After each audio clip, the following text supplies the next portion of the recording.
Então, nesse novo vídeo aqui que a gente vai apresentar hoje, nós vamos trabalhar com circuitos pneumáticos sequenciais, tá? Começar a trabalhar com isso, né? Apresentar isso daí, porque existem várias formas da gente projetar em um circuito pneumático sequencial.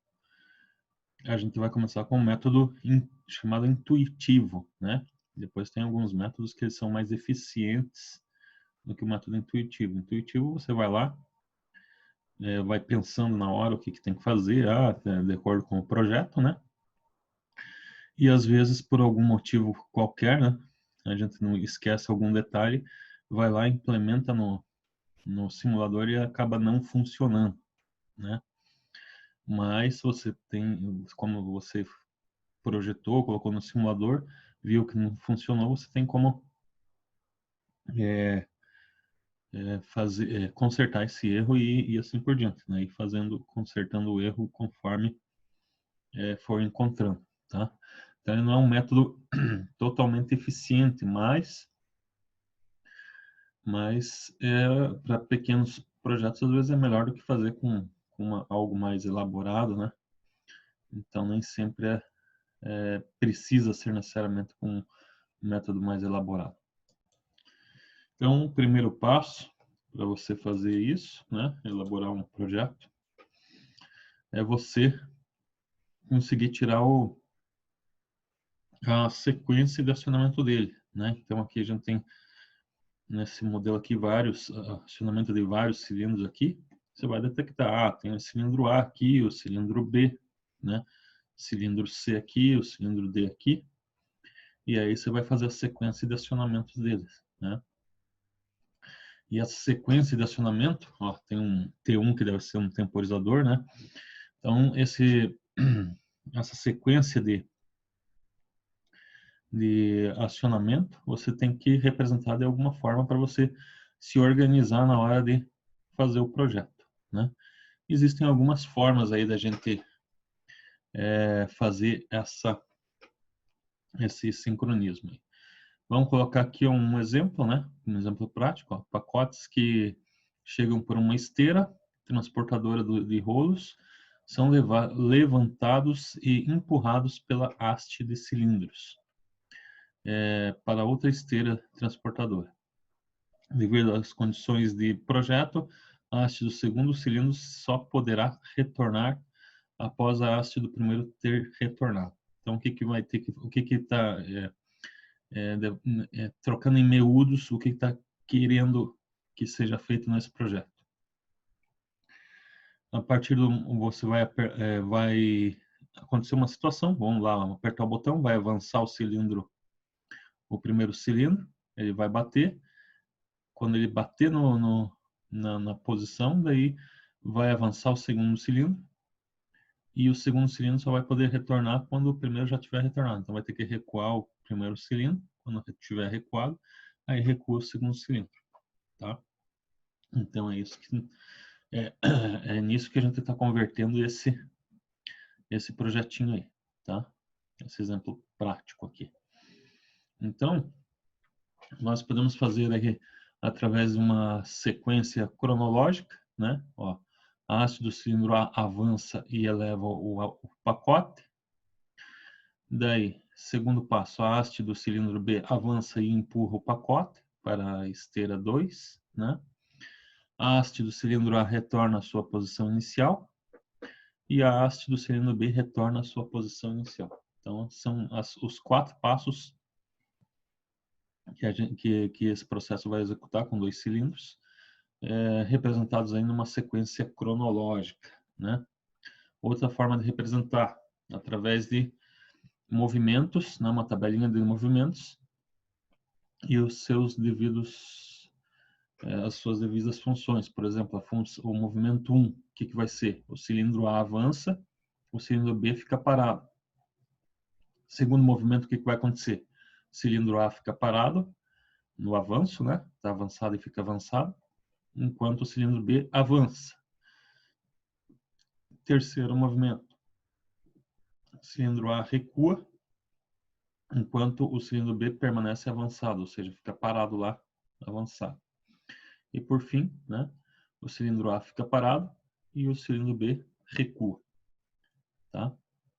Então essa é a segunda forma aí da gente representar através de uma tabelinha com a quantidade de movimento e quais são o que cada cilindro está sendo executado em cada cilindro aí, tá?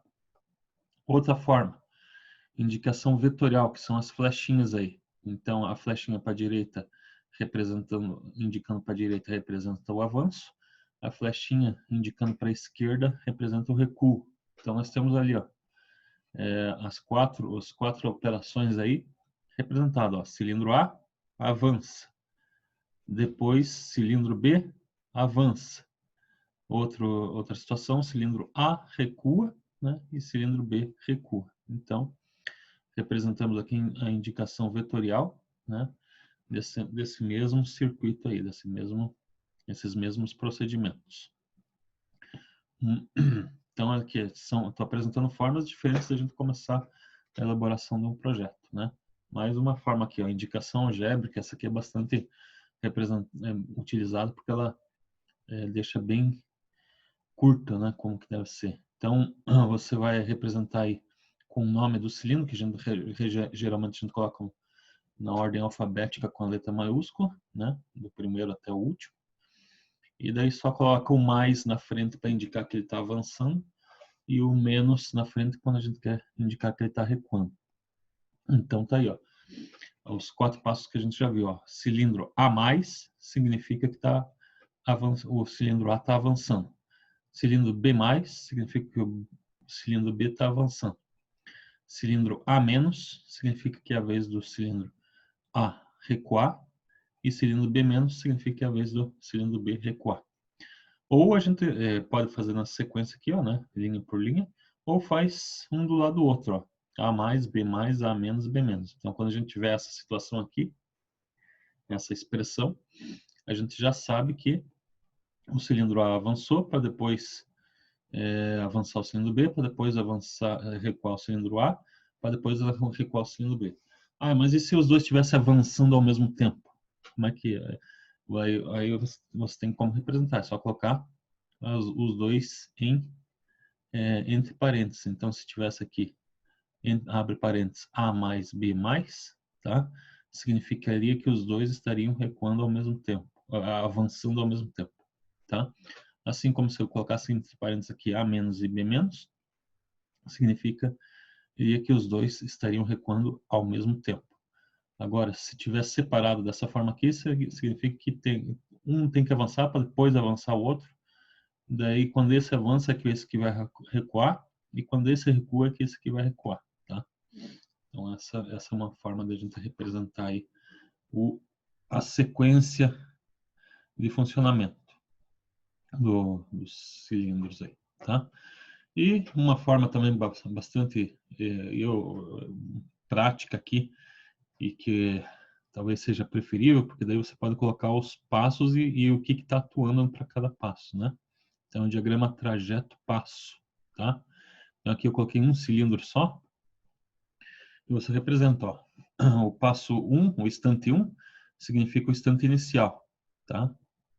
Então, no instante inicial, o cilindro A está recuado, tá?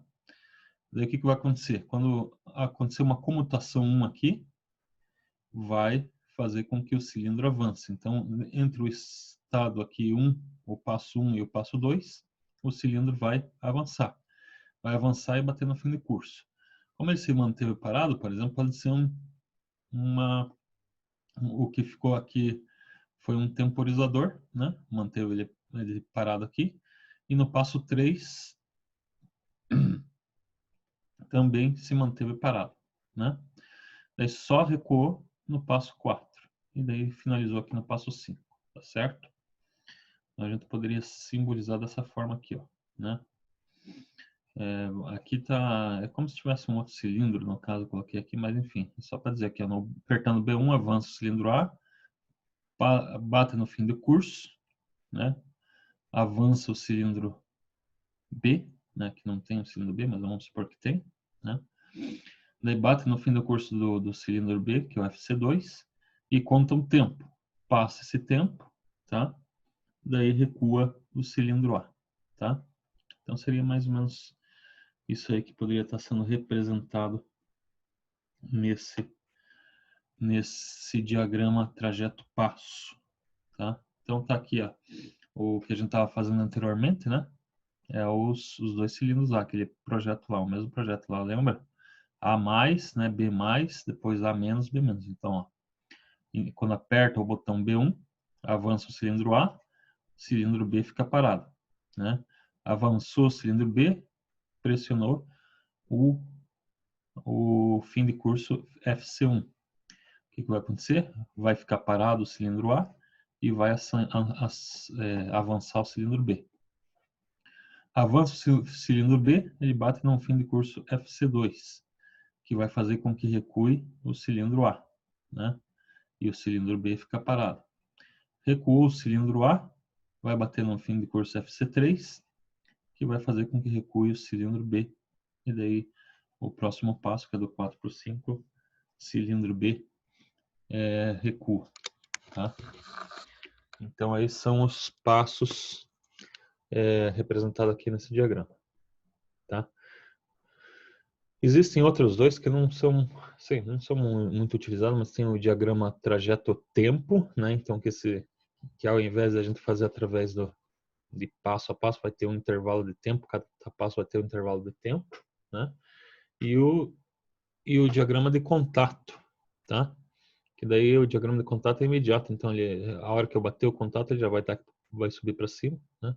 Vai fechar o contato, daí vai permanecer fechado e quando que ele vai desligar, tá? Mas os mais comuns mesmo são esses dois últimos que a gente visualizou aí, a expressão, né? A mais, B mais, A menos, B menos, e esse diagrama trajeto passo aqui é bastante utilizado também por conta da praticidade dele aí, tá? Mas vamos colocar lá no simulador para a gente ver o funcionamento desse projetinho aqui. Então tá aqui, ó, de acordo com o que a gente viu lá no projeto que a gente fez, quando eu pressionar um botão, né, vai fazer, que é uma válvula 3 duas vias aqui de comando direcional, lembrar tudo, né? Uma válvula de comando direcional 3 duas vias por ação muscular através de um botão, né? Tem 3 válvulas 3 duas vias com ação mecânica através de rolete fim de curso. Essa daqui ela está pressionada inicialmente, por isso que ela tem essa representaçãozinha aqui, ó, tá? E você pode ver que ela está na posição 2, as outras estão na posição 1, né? Isso significa que ela está atuada inicialmente. Por quê? Vamos ver onde que elas estão colocadas aqui. O FC1 ele está posicionado no final de curso aqui do cilindro A, né? Justamente porque ele que vai ser responsável por acionar o cilindro B. Lembra lá? Quando eu pressionar o botão B1, vai avançar o cilindro A e vai bater no FC1. O que vai fazer o FC1? Vai ter que fazer com que avance o cilindro B, né? Daí, beleza, vai avançar o cilindro B. O que vai acontecer? Vai bater no FC2. O que vai fazer quando bater no FC2? Vai ter que fazer recuar o cilindro A. Então ele vai bater aqui, né? E vai mudar essa válvula para a posição inicial de novo. Vai fazer com que recue o cilindro A. Segundo cilindro A recua, né? Vai bater novamente no FC3. Quando ele avançou, liberou. Vai bater de novo no FC3. E batendo no FC3, então faz com que recue o cilindro B. Então essa válvula que está aqui, ó, tá? Só deixa eu colocar uns detalhezinhos aqui para não dar nenhum problema, nenhum warning ali na hora de simular. Pronto, agora sim, vamos lá simular isso aqui então. Então tá lá, ó. Ele vai fazer uma sequência bem rápida, mas você vai observar que ele vai avançar esse aqui, esse cilindro, vai bater no fim do curso FC1, vai avançar o cilindro B, bater no FC2, recua o A e depois recua o B. Tá? Então lá. Ó, fez de forma rápida, mas foi o que... Ó. Então aqui ele avançou o primeiro cilindro A, depois avançou o cilindro B. Por que ele não recuou o cilindro A? Porque eu estou segurando aqui, então está forçando essa válvula a ficar ainda nessa posição. Mas ele já mandou o ar aqui, ó. Bateu no FC2 lá, já mandou o ar para esse lado. Quando eu liberar aqui, ó, vai recuar o cilindro A, daí bate no FC3 de novo e já manda recuar o cilindro B, ó. O FC3 ficou atuado aqui, ele está atuado inicialmente, tá certo? Então, essa aí é a representação, é a resolução aí desse exercício. Então é isso. O vídeo de hoje foi rápido, né? Mas para apresentar aí o começo de vários exercícios que a gente pode fazer através do método intuitivo, né? Circuitos sequenciais.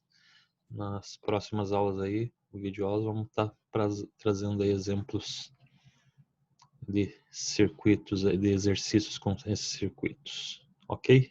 Fim, então.